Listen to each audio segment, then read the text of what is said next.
Monsieur le maire Georges Siffredi, premier vice-président du conseil départemental.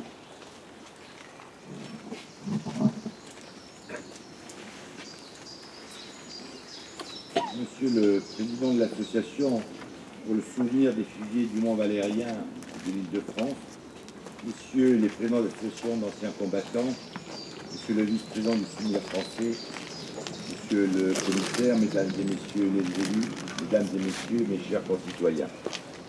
En ce lieu de mémoire, au cœur de la vallée aux loups, nous rendons aujourd'hui hommage au courage et au sacrifice de Louis-Robert Pelletier, Samuel Kuzelman et Henri Gauthéreau, fusillés ici même en août 1941. Refusant de se soumettre à l'ordre inique imposé par l'occupant nazi, ils s'étaient engagés dans la résistance. Comme tant de leurs compagnons, ils partageaient un même attachement à la France, patrie des Lumières et des droits de l'homme, et ils sont morts pour que la civilisation l'emporte sur la barbarie, la démocratie sur la tyrannie, la liberté sur l'oppression. Avec Patrick Devedjian, président du conseil départemental, qui s'associe en pensée à l'hommage solennel que nous leur rendons, nous avons répondu à la demande de Madame Bouton-Charles et de l'Association pour le souvenir des fusillés du Mont Valérien et de l'Île-de-France, afin qu'à travers cette plaque commémorative, nous puissions honorer leur mémoire et que personne n'oublie le lourd tribut qu'ils durent payer pour préserver la liberté et conquérir la paix que nous connaissons aujourd'hui. Comme le déclara le général de Gaulle le 8 mai 1945, leur sacrifice n'aura pas été vain. Par un acte de courage, des fils et des filles de France, pas un deuil, pas un sacrifice, pas une larme n'auront été perdus. Louis-Robert Pelletier, fusillé à 52 ans. Samuel Kuzelman, fusillé à 20 ans. Et Henri Gauthéreau, fusillé à 21 ans, font partie de ces fils de France qui ont su préserver la grandeur de notre pays. Par cette plaque, ils sont désormais gravés leurs noms. Nous leur exprimons notre reconnaissance infinie.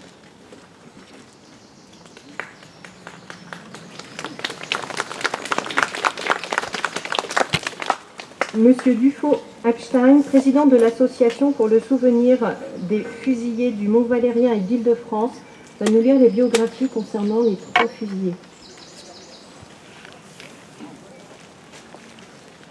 Avant de lire les biographies, je voudrais tout d'abord remercier l'ensemble du conseil municipal, avec à la tête son maire, M. Siffredi, ainsi que le conseil départemental et tous les services qui ont œuvré pour que cette plaque soit inaugurée aujourd'hui. Merci beaucoup. Pelletier Louis est né le 13 juillet 1889 dans une famille catholique bourgeoise descendant d'un général d'Empire. Louis-Robert Pelletier fut un brillant élève de Camille Julien, professeur au Collège de France. Agrégé d'histoire, germaniste, il exerçait comme professeur à l'école pratique des hautes études et habitait le 5e arrondissement de Paris. Le député socialiste Albert Thomas le choisit comme secrétaire parlementaire. Il collabora à plusieurs journaux et fonda la Revue des Nations. Louis-Robert Pelletier milita au sein de la Ligue contre l'antisémitisme fondée par Bernard Lecache. En 1914, il s'engagea dans l'armée et fut blessé de guerre. Son action courageuse lui valut plusieurs citations et la Légion d'honneur. Il poursuivit sa carrière militaire en combattant au Maroc en 1920-1921 et de retour à la vie civile, écrivit un roman intitulé « Les chacals derrière le soldat ». Il se maria avec Marthe Roux, fille du directeur du Petit Parisien. Le couple eut 2 garçons, Étienne et Robert. Après son expérience ministérielle comme directeur de cabinet du ministre des Finances Joseph Caillaux, il revint au journalisme, fonda la revue La Paix et écrivit dans plusieurs journaux, dont Paris Soir, dont il devint le rédacteur en chef. Spécialiste des questions militaires, il enseigna les méthodes d'espionnage à l'école militaire, s'intéressant particulièrement à la question allemande et au monde slave, puis entra au 2e bureau de l'état-major de l'armée, où il s'engagea comme officier volontaire lors de la déclaration de la guerre. Avec ses collègues, refusant la défaite, il organisa les premiers réseaux de résistance, le SR Kléber, chargé du renseignement pour la zone occupée. Alors qu'il organisait son départ vers l'Angleterre pour rejoindre le général de Gaulle, il fut dénoncé par un dénommé Dupré, sous-officier du 2e bureau, puis arrêté par l'Abwehr le 11 novembre 1941 au café La Potinière, rue de la Boétie, près du cercle militaire.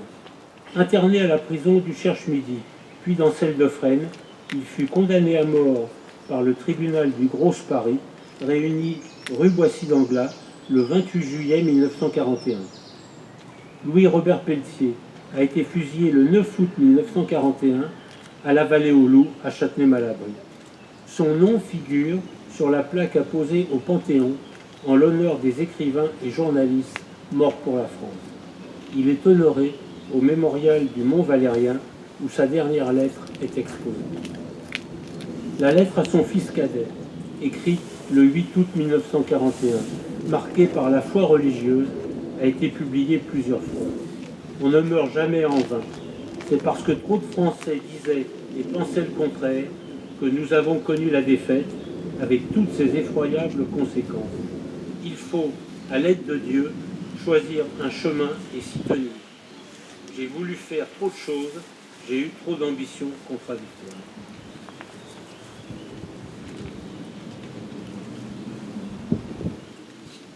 Gautreau Henri.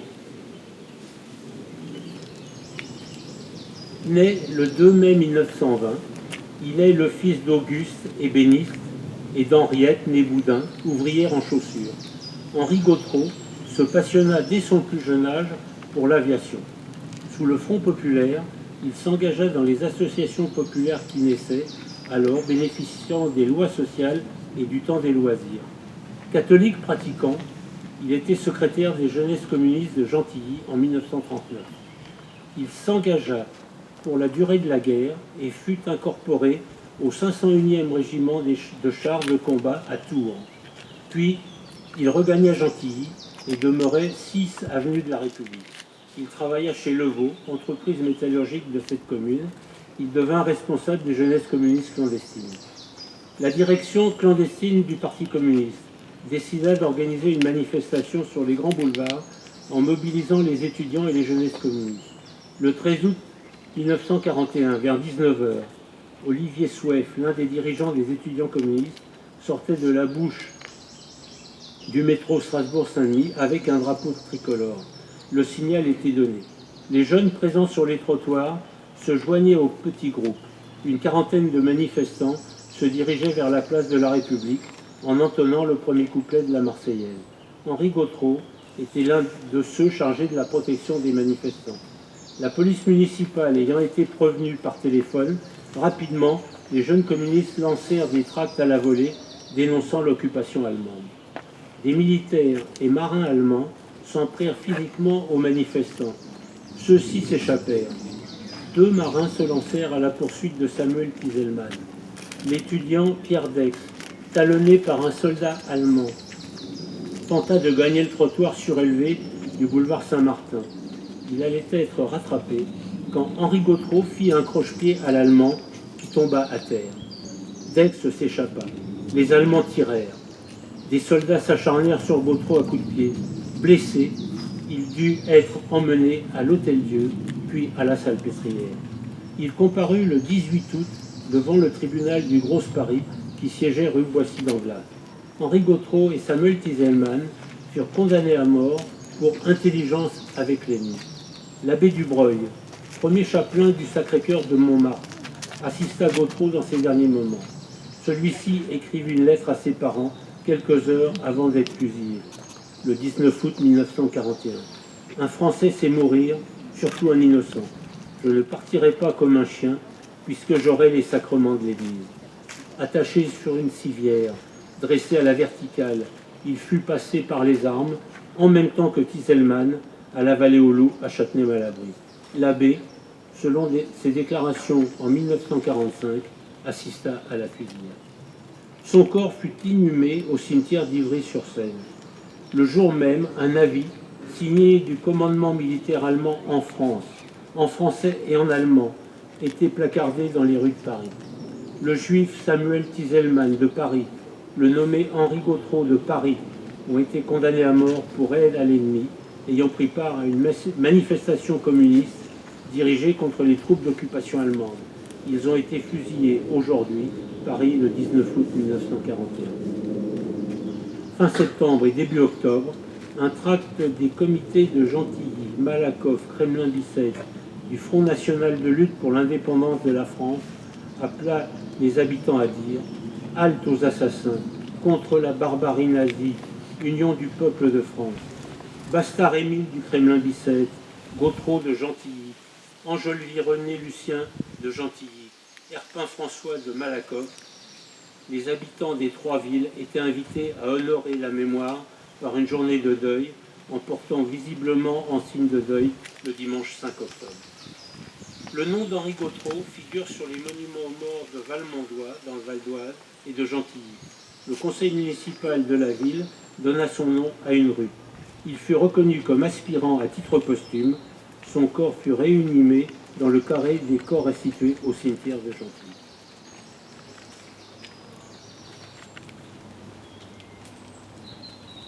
Né le 21 janvier 1921 en Pologne, il est le fils de Raphaël et de Wojra, né Nudelman.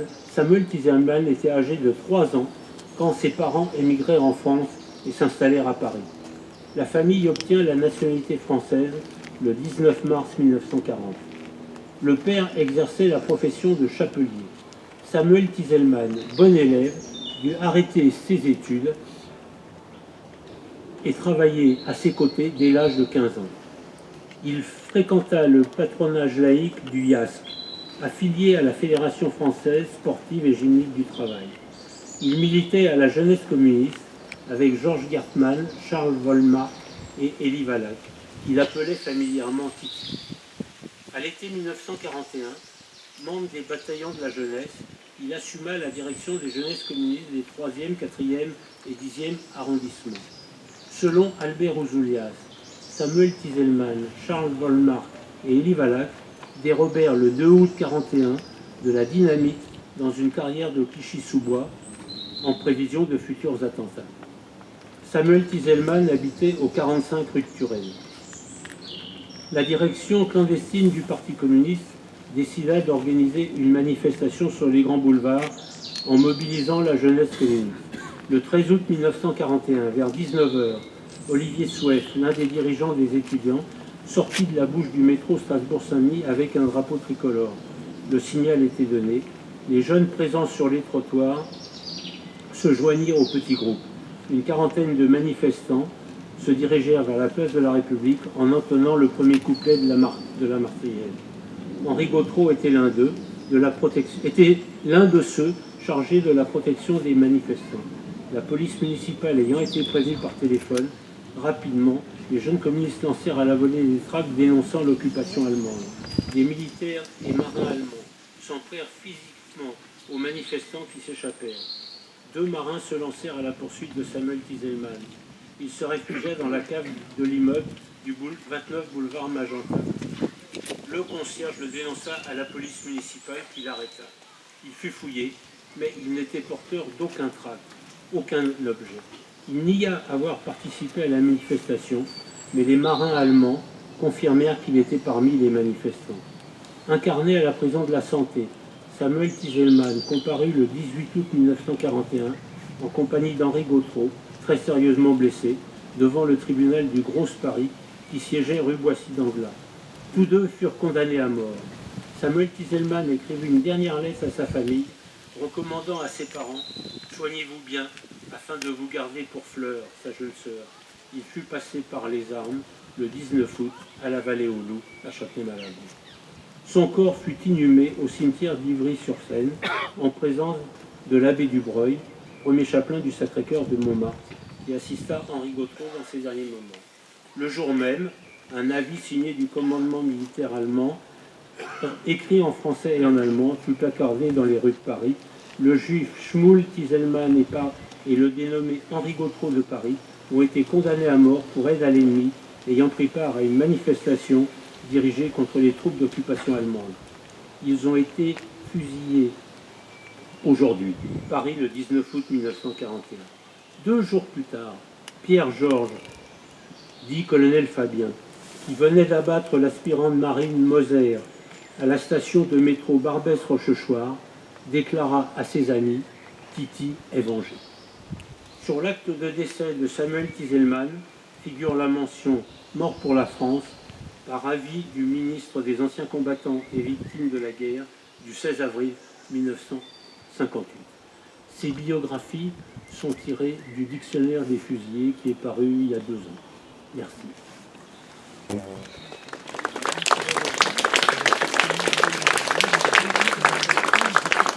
Maintenant, nous allons avoir 3 élèves du lycée Emmanuel Mounier qui vont nous lire des extraits de lettres de ces fusillés.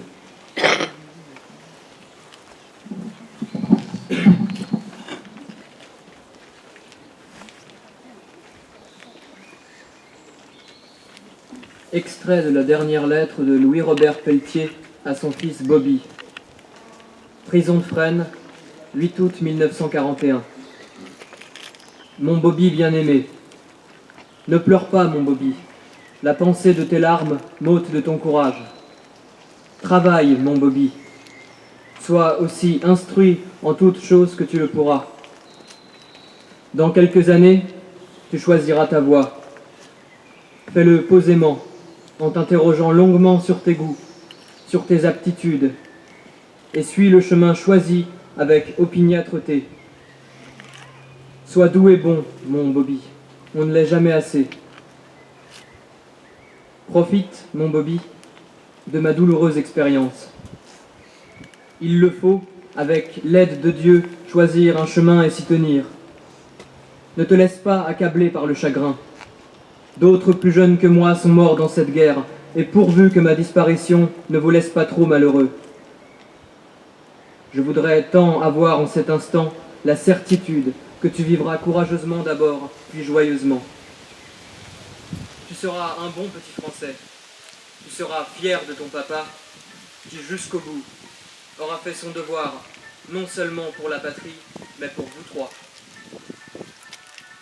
Peut-être te sera-t-il donné, si tu travailles bien et si Dieu t'aide, d'être dans 20 ou 30 ans un des hommes qui relèvera la France, qui fera que je ne serai pas mort en vain. Mais on ne meurt jamais en vain. C'est parce que trop de Français disaient et pensaient le contraire que nous avons connu la défaite, avec toutes ses effroyables conséquences. Sois courageux comme un soldat, sois fier de moi, et dès que tu le pourras, sois gai. Il ne faut pas penser à moi dans la tristesse, car ma seule souffrance est la pensée de votre tristesse. Comme je serais libéré de mon unique chagrin si j'étais certain, mon Bobby, que tu surmonteras rapidement ta peine et que tu me donneras la joie de vivre en pensant à moi avec tendresse mais sans douleur. Toute ma pensée va vers toi. Je te serre sur mon cœur, je t'embrasse de toute mon âme. Ton père qui t'aime. Sois fort, sois courageux, sois bon. Vive la France, Robert.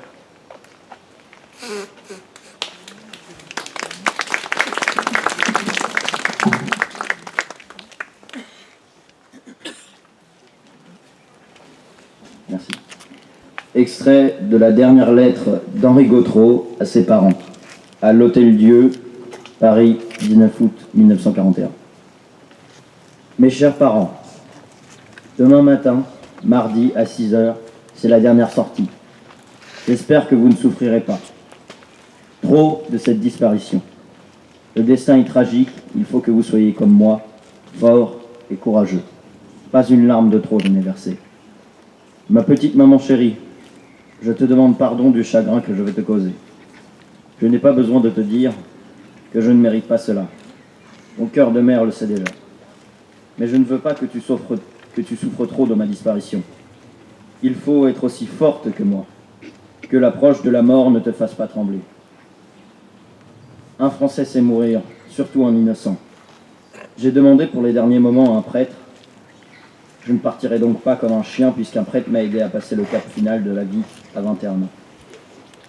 Maman, je serai toujours là près de toi.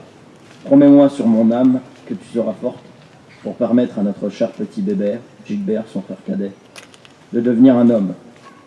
Reçois, ma petite maman, les gages de mon affection qui n'a jamais failli à ton égard. Mon petit papa, pour toi, c'est une autre chose. Tu es un soldat. Tu sais que je pars sans faiblesse et sûr de mon innocence. Je saurai mourir comme mort en français. Mon cher père, je vais te quitter en t'embrassant bien fort. Et je compte sur toi pour soutenir maman et faire savoir que jusqu'au bout, j'ai été un vrai Français.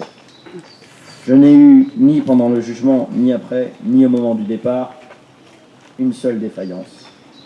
Mon petit bébé chéri, rappelle-toi de ton grand frère et sois très courageux. Aide maman à soutenir sa douleur, sois son aide, son soutien. Remplace-moi auprès d'elle. Ne trahis pas la confiance que j'ai mise en toi. Tu es maintenant un petit homme, sois un grand Français. Je t'embrasse du plus profond de mon cœur. Votre fils qui vous demande pardon de la peine qu'involontairement il vous cause, Henri Gautreau.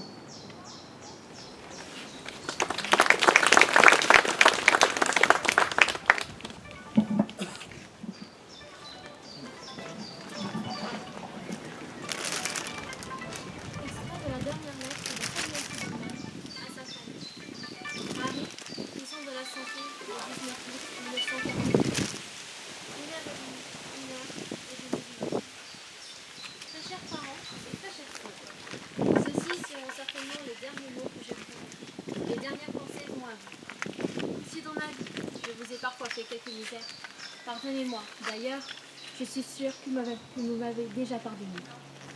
Soignez-vous bien et élevez bien Fleur et faites que ce soit vraiment une bonne fille, digne des excellents parents que vous avez toujours été. Vous transmettrez tous mes adieux à toute la famille, oncles, tantes, cousins, cousines, et vous m'excuserez auprès d'eux si je n'ai toujours pas été correcte avec eux. Et vous direz au concierge que je lui pardonne s'il n'a pas été très chic avec moi ces derniers temps. Alors, vous transmettrez aussi mes adieux à tous les amis, au cousin qui est prisonnier en Allemagne, car c'était un bon gars. Jusqu'au dernier moment, je penserai à vous. Encore une fois, soignez-vous bien afin de vous garder pour Fleur. Bonjour à tout le monde et plutôt adieu. Tous mes baisers pour toi maman, pour toi papa et pour toi Fleur. Je vous adore, votre fils. Adieu, Samuel.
Mesdames et messieurs, la cérémonie se poursuit au cimetière Nouveau.